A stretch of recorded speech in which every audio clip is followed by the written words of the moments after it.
யாத்திராகமம் அதிகாரம் 13 வசனம் 1. கர்த்தர் மோசேயை நோக்கி வசனம் 2. இஸ்ரவேல் புத்திரருக்குள் மனிதரிலும் மிருக ஜீவன்களிலும் கற்பந்திறந்து பிறக்கிற முதற்பேர் அனைத்தையும் எனக்கு பரிசுத்தப்படுத்து, அது என்னுடையது என்றார். வசனம் 3. அப்பொழுது மோசே ஜனங்களை நோக்கி, நீங்கள் அடிமைத்தன வீடாகிய எகிப்திலிருந்து புறப்பட்ட இந்த நாளை நினையுங்கள். கர்த்தர் பலத்த கையினால் உங்களை அவ்விடத்திலிருந்து புறப்பட பண்ணினார்.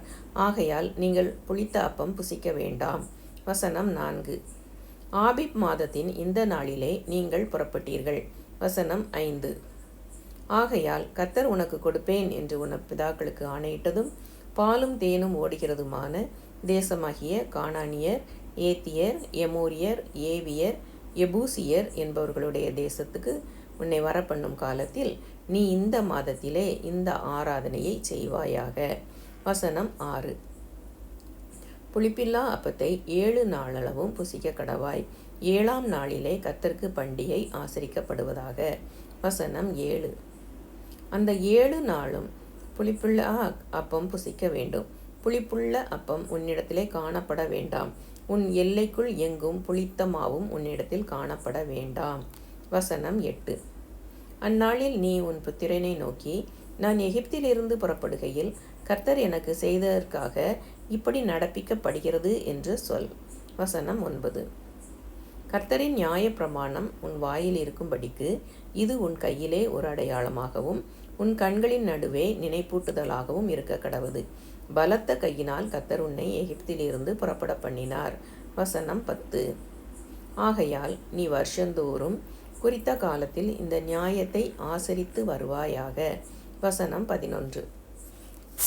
மேலும் கர்த்தர் உனக்கும் உன் பிதாக்களுக்கும் ஆணையிட்டபடியே உன்னை கானானியரின் தேசத்திலே வரப்பண்ணி அதை உனக்கு கொடுக்கும்போது.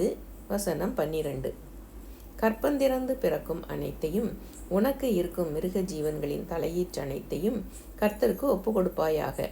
அவைகளில் உள்ள ஆண்கள் கர்த்தருடையவைகள். வசனம் 13. கழுதையின் தலையீற்றை எல்லாம் ஒரு ஆட்டுக்குட்டியால் மீட்டுக்கொள்வாயாக. மீட்காவிட்டால் அதன் கழுத்தை முறித்து போடு.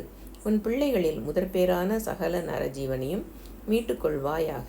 வசனம் 14. பிற்காலத்தில் உன் குமாரன் இது என்ன என்று உன்னை கேட்டால் நீ அவனை நோக்கி, கர்த்தர் எங்களை பலத்த கையினால் அடிமைத்தன வீடாகிய எகிப்திலிருந்து புறப்பட பண்ணினார். வசனம் 15.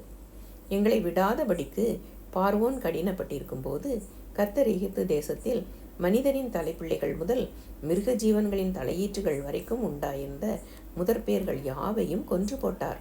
ஆகையால் கற்பந்திறந்து பிறக்கும் ஆணையெல்லாம் நான் கர்த்தருக்கு பலியிட்டு என் பிள்ளைகளில் முதற்பேர் அனைத்தையும் மீட்டு கொள்ளுகிறேன். வசனம் 16.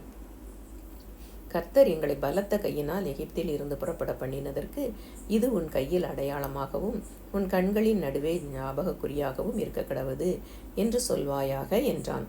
வசனம் 17. பார்வோன் ஜனங்களை போகவிட்ட பின் ஜனங்கள் யுத்தத்தை கண்டால் மனமடிந்து எகிப்துக்கு திரும்புவார்கள் என்று சொல்லி பெலிஸ்தரின் தேச வழியாய் போவது சமீபமானாலும் தேவன் அவர்களை அந்த வழியாய் நடத்தாமல். வசனம் 18. சிவந்த சமுத்திரத்தின் வனாந்தர வழியாய் ஜனங்களை சுற்றி போக பண்ணினார்.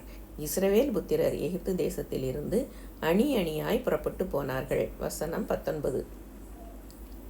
மோசே தன்னோடே கூட யோசேப்பின் எலும்புகளை எடுத்துக்கொண்டு போனான்.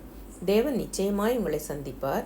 அப்பொழுது உங்களோடே கூட என் எலும்புகளை இவ்விடத்திலிருந்து கொண்டு போங்கள் என்று யோசேப்பு சொல்லி இஸ்ரவேல் புத்திரரை உறுதியாய் ஆணையிடும்படி செய்திருந்தான். வசனம் 20. அவர்கள் சுக்கோத்திலிருந்து பிரயாணப்பட்டு வனாந்திரத்தின் ஓரமாய் ஏத்தாமிலே பாளையம் இறங்கினார்கள். வசனம் 21. அவர்கள் இரவும் பகலும் வழிநடக்க கூடும்படிக்கு கர்த்தர் பகலில் அவர்களை வழிநடத்த மேகஸ்தம்பத்திலும் இரவில் அவர்களுக்கு வெளிச்சங்காட்ட அக்கினி ஸ்தம்பத்திலும் அவர்களுக்கு முன் சென்றார். வசனம் 22. பகலிலே மேகஸ்தம்பமும் இரவிலே அக்கினி ஸ்தம்பமும் ஜனங்களிடத்திலிருந்து விலகி போகவில்லை.